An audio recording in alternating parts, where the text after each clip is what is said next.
So ఇది అత్యంత కీలకమైన వార్త అండి. అజారుద్దీన్ని మంత్రివర్గంలోకి తీసుకున్నారు.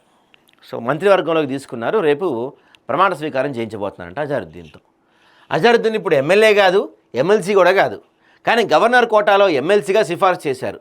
ఆ సిఫార్సును గవర్నర్ ఇంకా ఆమోదించలేదు. గవర్నర్ కోటా ఎమ్మెల్సీ పదవి కోర్టులో ఉన్నాయి. అయితే ఎమ్మెల్యే ఎమ్మెల్సీ కాకపోయినా మంత్రిగా ప్రమాణం చేయొచ్చు. 6 నెలల్లో ఉభయ సభల్లో ఏదో ఒక సభకు ఎన్నిక కావాల్సి ఉంటుంది. మాజీ క్రికెటర్ అజరుద్దీన్కి మంత్రి పదవి వచ్చింది.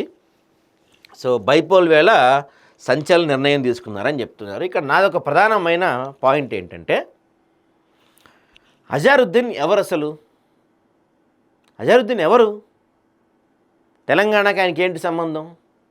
హైదరాబాద్ ఇప్పుడు జూబ్లీ హిల్స్కి ఆయనకి ఏంటి సంబంధం? అంటే అజరుద్దీన్కి టికెట్ ఇచ్చేస్తే ముస్లిం ఓట్లన్నీ గంపగొత్తుగా పడిపోతాయా? గతంలో 2019లో 23 ఎన్నికల్లో ఆయన పోటీ చేశాడు, ఓడిపోయాడు. ఓడిపోయిన తర్వాత మాగంటి గోపీనాథ్ చనిపోవడంతో ఆ ప్రాంతంలో మళ్ళీ బై ఎలక్షన్ వచ్చింది. టికెట్ నాకే కావాలని పట్టుబట్టాడు. ఆయన కాంగ్రెస్ నుంచి మనోడికి మంచి పేరు ప్రఖ్యాతులు ఉన్నాయి కాబట్టి, సో టికెట్ ఇవ్వడం కుదరదు ఆయన, కావాలంటే నీకు ఎమ్మెల్సీ ఇస్తాను తీసుకోపో అన్నారు.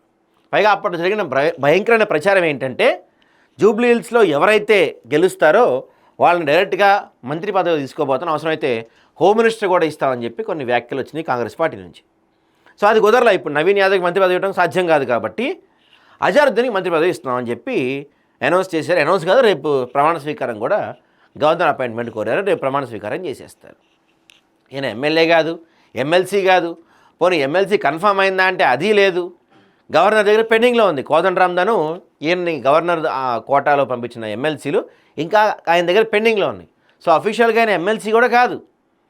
అయినా ప్రమాణ స్వీకారం చేయొచ్చు. 6 నెలల్లో ఏదో చట్టసభ నుంచి ఆయన ఎన్నిక అవ్వాలి, ఎమ్మెల్యేగా కావచ్చు, ఎమ్మెల్సీగా కావచ్చు.